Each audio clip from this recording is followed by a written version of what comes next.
खास करके बीजेपी को हराने का काम करे। लेकिन उत्तर प्रदेश में निषाद समाज के साथ उपेक्षा हो रहा है। वहाँ पे एक ही नारा है, आरक्षण नहीं तो गठबंधन नहीं, गठबंधन नहीं तो वोट। और मुझे पूरा विश्वास है कि उत्तर प्रदेश और झारखंड और बिहार के निषाद एक पैर पे खड़ा होंगे और 24 से पहले आरक्षण की खास करके बीजेपी को हराने का काम है। और जो वहाँ पे जीत सकता है, जहाँ हम चुनाव नहीं लड़ रहे हैं, चाहे सपा हो, बसपा हो, कांग्रेस हो, वहाँ पे जो मजबूत प्रत्याशी होगा उनको समाज लोग सोचे और उनको वोट करे, बीजेपी को वोट न करे। ये हम आह्वान के साथ पूरे प्रदेश में तरीके से किसान भाई ने अपनी ताकत दिखाया तो कृषि कानून बिल वापस लिया गया, केंद्र सरकार ने लिया। उसी तरीके से हम लोग भी यहाँ ताकत दिखाएंगे। 2022 में हराएंगे तो 24 से पहले माननीय प्रधानमंत्री जी हम लोगों का आरक्षण। उत्तर प्रदेश में जेडीयू भी तो अकेले चुनाव, बलिया में एक भी सीट भारतीय जनता पार्टी नहीं जीतेगी। उसी तरीके से पूरे प्रदेश में जहां हम लड़ रहे हैं मजबूती से, आप वहां पे आपको 10 तारीख को जानकारी मिल जाएगा कि कितना वोट हमारे पास आएगा और हम कितना मजबूत होंगे उत्तर प्रदेश में। और 2024 का फिर प्लानिंग किया जाएगा।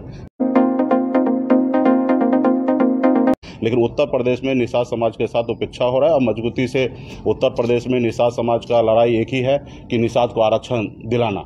और इसी को लेकर उत्तर प्रदेश में एक बड़ा आंदोलन चला जिसमें हमारे अखिलेश निषाद जी शहीद भी हुए।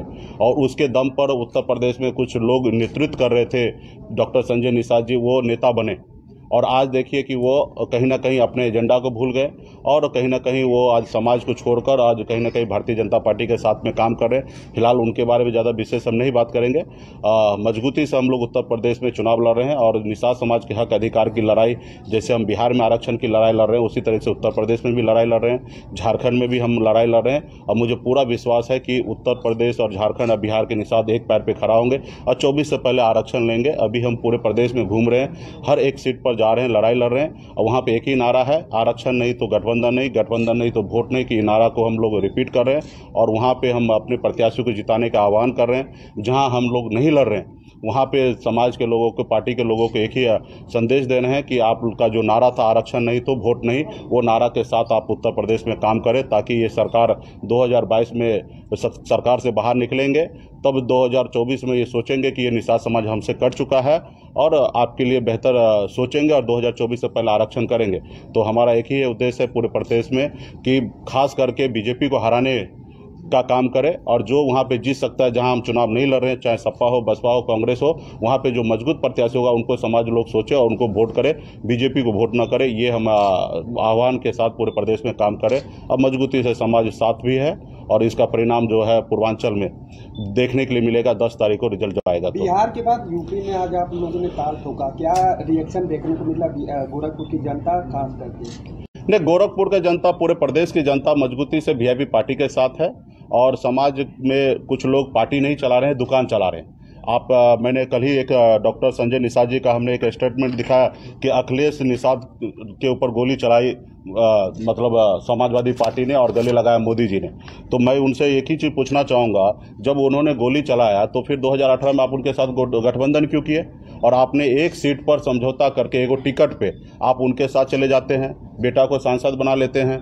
फिर आप 2019 में फिर एक टिकट पे बीजेपी से समझौता कर लेते हैं और समाज का एजेंडा छोड़ देते हैं।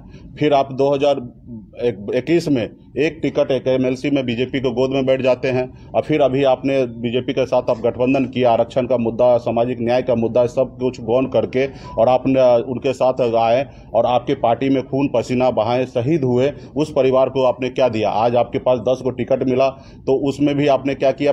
आप अदर समाज को आपने टिकट दे दिया, अपने समाज को, पार्टी के कार्यकर्ता को एक भी नहीं। देखिए, हर पार्टी स्वतंत्र है पूरे प्रदेश में चुनाव लड़ने के लिए, देश में चुनाव लड़ने के लिए। हमारी पार्टी आरक्षण के मुद्दा पे हम जिस रोज पार्टी लॉन्च किए 2 जुलाई को, उसी रोज हमारा नारा स्पष्ट था, आरक्षण नहीं तो गठबंधन नहीं है, गठबंधन नहीं तो वोट नहीं। ये नारा के साथ आज भी है। हमारे आरक्षण नहीं हुआ और हम स्वतंत्र उत्तर प्रदेश में चुनाव लड़ा रहे हैं। और एक बार जिस तरीके से किसान भाई ने अपनी ताकत दिखाया तो कृषि कानून बिल वापस लिया गया, केंद्र सरकार ने लिया। उसी तरीके से हम लोग भी यहाँ ताकत दिखाएंगे। 2022 में हराएंगे तो 24 से पहले माननीय प्रधानमंत्री जी हम लोगों का आरक्षण करेंगे तो उनके साथ रहेंगे।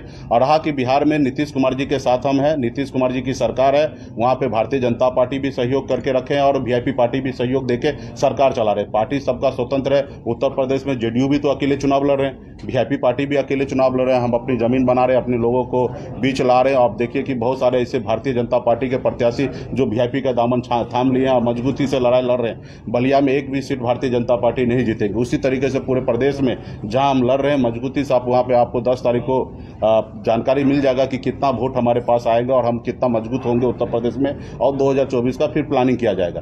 तो मजबूती से हमारी पार्टी उत्तर प्रदेश में है और उत्तर प्रदेश के जनता का, हर जाति वर्ग के लोगों का भरपूर सहयोग मिल रहा है, क्योंकि हमारी राजनीति जो है समाज को आगे बढ़ाना, उनको हक अधिकार दिलाना, और मैं नहीं चाहूंगा कि किसी निषाद को बेटा को मेरे वजह से उनको हारना पड़े। तो इसलिए हमने पूरे प्रदेश में 19 ऐसे सीट है जहां पे हम चुनाव नहीं लड़ा रहे हैं। 2 सीट ऐसा है कि जहां हम पहले से कैंडिडेट निर्णय कर लिए थे, वहां पे मैदान में उतार दिए थे, वहां पे बाद में अंतिम समय में उनका प्रत्याशी आए और वहां पे आमने सामने की लड़ाई हो रहा। बाकी हम तो समाज के लिए लड़ाई लड़ रहे हैं। आज तो मैं उत्तर प्रदेश क्यों आया हूँ? सिर्फ समाज के हक अधिकार लड़ाई लड़ने के लिए। ना मुझे यहाँ विधायक बनना है, ना ही मंत्री बनना है, ये सब मुझे बिहार में ही बनना है। तो भाई मैं तो सिर्फ यहाँ पे समाज के हक अधिकार की लड़ाई है, उसी को अंजाम देने के लिए आए। और आप भी समझ सकते हैं कि एनडीए में रहकर और उत्तर प्रदेश में आप एक विरोध में राजनीति करना, तो ये कितना बड़ा टफ है। लेकिन उसके बावजूद भी हम स्वीकार हैं कि हमें लड़ाई लड़ना है तो लड़ाई लड़ना है। आज हमारे कुछ साथी डरा रहे हैं, धमका रहे हैं कि 10 तारीख के बाद हम बताएंगे, तो मुझे कोई एतराज़ नहीं है।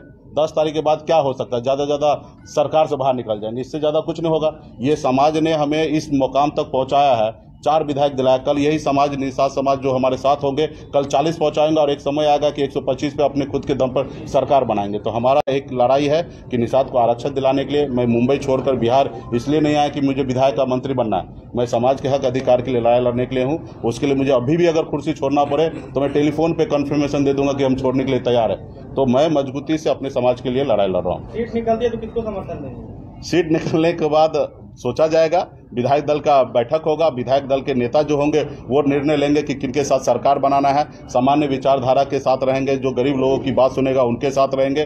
तो पार्टी में तो विधायक जो जीत के आएंगे वो निर्णय लेंगे। लेकिन डॉक्टर संजय निषाद जी का तो देखिएगा कि उनके विधायक दल का नेता भी बनने के लिए उनके घर के लोग नहीं हैं पार्टी में। वो जब चाहेंगे तब कहीं पे भी चले जाएंगे। तो उस तरीके का उन्होंने राजनीति किए हैं। और जो लोग दहेज लेके आते हैं तो उनका नखरा तो स्पेशल होता है। तो जो उनके पार्टी में जो चुनाव लड़ रहे हैं तो दहेज दिए हैं, तो वो थोड़ा डॉक्टर संजय साहब के कंट्रोल में रहने वाला है। वो तो जो चाहेंगे तभी जैसा मर्जी होगा वैसा करेंगे। आप देख लीजिएगा 10 तारीख से लेकर 10 तारीख को रिजल्ट आएगा, उसके 1 महीने के अंदर में देख लीजिए सारे के सारे विधायक भारतीय जनता पार्टी में समाहित हो जाएंगे और एक भी बात सुनने वाला नहीं रहेंगे डॉक्टर साहब को। इससे पहले भी एक विधायक जीते थे, उनके चुनाव चिन्ह पे कभी आपने सुना कि वो उनके साथ रहें? उसी तरीके से आने वाले समय में भी कोई विधायक उनके साथ नहीं रहेंगे। और मजबूती से मुझे पूरा भरोसा है कि डॉक्टर साहब भी अपने पार्टी को विलय कर लेंगे। चुनाव आते ही आरक्षण की बात आके क्यों कही जाती है? 5 साल आके देखिए